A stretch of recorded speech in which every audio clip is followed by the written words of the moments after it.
Dear AICIS participants, this 15th International Conference on Islamic Studies will formally be opened by Minister of the Republic of Indonesia, Bapak Lukman Hakim Saifuddin, this evening. There are many scholars from many countries invited to share their ideas, their research and their work in this conference. And one of them, who are already with us, is Prof.Dr. Riaz Hasan. He is Director of International Center for Muslim and Non-Muslim Understanding, University of South Australia. Prof. Riaz Hasan, welcome to 15 AICIS. Thank you very much. Thank you. So, AICIS participants, we would like to take these opportunities to get some comment from Professor Hasan with regard to current development of religious life in Indonesia in general, and also his comment on this particular annual event in Indonesia, the annual International Conference on Islamic Studies. Right. So, Prof. Riaz Hasan, so as the director of the Muslim and non-Muslim relation, of course you have observed many experiences of religious life in many countries in Indonesia. In many countries in the world, and including Indonesia. So, what is your opinion about the contemporary development of religious life in Indonesia? Well, firstly, the Islamic world is not a uniform world. It is a very heterogeneous and very highly differentiated world. And I think Indonesia actually represents a macrocosm of the global Islam. Its Islam has always been noted and reputed by scholars over the years to be a very diverse and multivocal, tolerant, and I think at the same time what is happening in the world is also affecting Indonesia, and there are conflicts in the world which I think are felt by people within Indonesia. Some people feel quite sympathetic, other people are indifferent. So by and large, the Indonesian Islam is a macrocosm of the global Islam, multivocal, tolerant, and highly differentiated. And I think one of the best examples in the world of the tolerance is that two largest Muslim organizations in the world are Muhammadiyah and Manado Tahun, and they have actually been living together in harmony and peace. I think that is a very unique feature of Indonesian Islam, and it underpins the Indonesian political, social, and religious stability. Well, you said that these two major Muslim organizations, the Muhammadiyah and Manado Tahun, is very important in terms of the development of religious life in Indonesia. Yes. So, in what ways do you see that these two big organizations play their role, in developing the uniqueness, the characteristics of religious life in Indonesia? Islam is diverse, so there are whole varieties through which people express and practice Islam. And I think one of the important features of Indonesian Islam is that Muhammadiyah provides an avenue and a context for people who are much more puritanical and orthodox to Islam, to practice their versions of Islam, they identify with Muhammadiyah. Whereas Nahdlatul Ulama is Islam, a traditional Islam, Islam of the masses. It has been KIs and Pasantrans have played a very important role in both the spread of Islam and its practice in large areas of Indonesia. And so Nahdlatul Ulama in itself then provides an avenue to Pasantrans, to KI, to mosques, also avenue for people to identify with the more unique Indonesian versions of Islam. How do you see this combination of traditional and more modern Islam in Indonesia? Is it the strength of Indonesian Islam, or is it the weaknesses? No, it's an enormous strength. It's not a weakness, because until recently, most of the Muslim world was basically, most Muslims could not. They have low literacy rate. So most of the Islam was transmitted through oral tradition. So very few people could read and write. So modernity comes in when people can read and write about Islamic tradition. And I think what has happened, Muhammadiyya Islam has developed mostly in the urban areas, and it has provided, because there's most educated people, the business class and the middle class people, whereas Nahdlatul Ulama has developed mostly in the rural areas.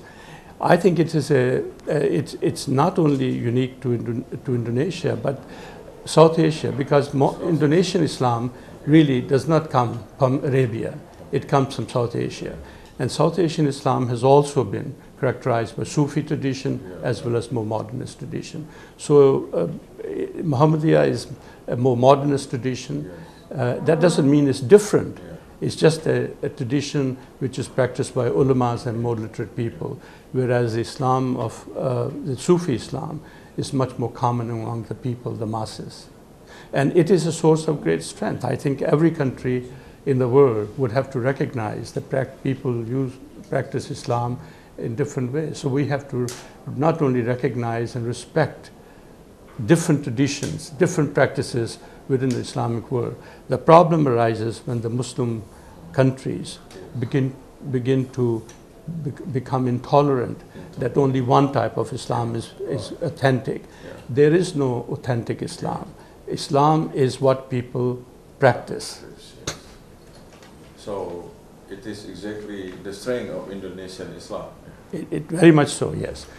So Professor Riaz, this annual conference was first established in 2001. So this year it is the 15th annual conference. And every year the organizing committee try to set up a particular theme that is considered relevant to contemporary development of religious life in Indonesia, in particular in the world in general. So this year, in this 15 AICIS, the major theme is harmony in diversity, promoting moderation and preventing conflicts in socio-political life. So how do you see the relevance and the urgency of this major theme of this conference in terms of its momentum and also in terms of its context within the current development of religious life in Indonesia, in particular in Southeast Asia in general? Well, the theme itself, diversity and harmony, and relationship between Muslim and non-Muslim world is more important now than it ever was before. The reason for that is, in the next 35 years, all religions in the world are going to remain the same or decline. The only religion which is going to increase is Islam. In the next 35 years, the Muslim population is going to increase by 74%, which means that there will be as many Muslim in the world as Christian, which has been the largest religion. And by 2070, Islam will be the largest religion in the world. Now that development, where all other religions are either going to grow at the same rate as they are not growing now, or except Islam. Islam is going to be most rapidly growing religion. The reason for that is that the Muslims are young, Muslim population is young, and they have a slightly higher fertility rate. But their fertility is also declining. So, given the global context that Islam is going to be the largest religion in the world in the next 50 years, I think it's going to have enormous implication. Many countries which are predominantly Christian now are not going to remain Christian, because many people are going to move towards no practice of religion. Many people are moving towards not practicing religion. Now, in the next 50 years, certain things are going to happen. One of them is that the largest Muslim population is going to be in India. Indian Muslims will be the largest Muslim population in the world. They will replace Indonesia. Second largest would be Pakistan. Third largest would be Indonesia. Fourth largest would be Bangladesh. So in this world, in South and Southeast Asia, we have the first largest Muslim population, the second largest, the third largest, and fourth largest. Almost close to 40% of Muslims live in South Asia, and 25% live in Southeast Asia. Now, given the fact that we are now going to be, and Islam is going to be a growing religion, the importance of harmony and living together, obviously there would be from time to time disagreement. But given the demographic trends that I have just mentioned, I think the theme of this conference, harmony and diversity, is more important than ever before. Now, Indonesia, of course, has always been very important. In Indonesia, it has been very important because 88%. Indonesia has had largest Christian population outside the Philippines and Southeast Asia. So it's a multi-religious, multi-ethnic country. So diversity and unity has been very important for Indonesia, but it's going to become even more important globally. So, Prof. Riaz, you make a very optimistic point that Islam, in the next 15 years, Islam is going to be, the fastest growing religion, particularly in South and Southeast Asia. Could you explain furthermore what is the reason of this optimistic perspective about Islam? Population grows as a result of fertility, and fertility is a function of age. So Muslim population around the world, particularly in South and Southeast Asia, are young. Average age is below 30, and of course, their fertility is high. Global fertility is around about 2. The Muslim fertility is about 2.3 to 2.5.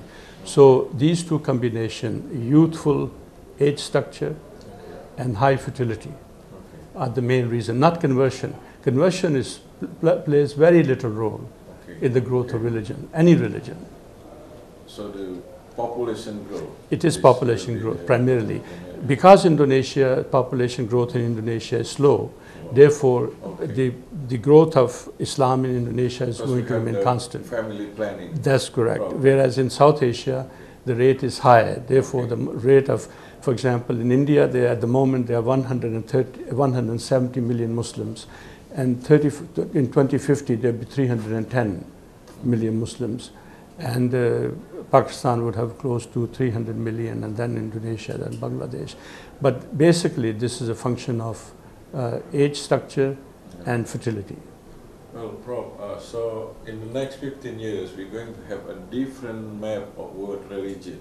Yes. In terms of the population. Yes. So what would be the social, economic, and political implication of this new map? Well, enormous. Because firstly, if you look at the obvious thing that I mentioned, India would become not only the largest Hindu country, but also largest Muslim country.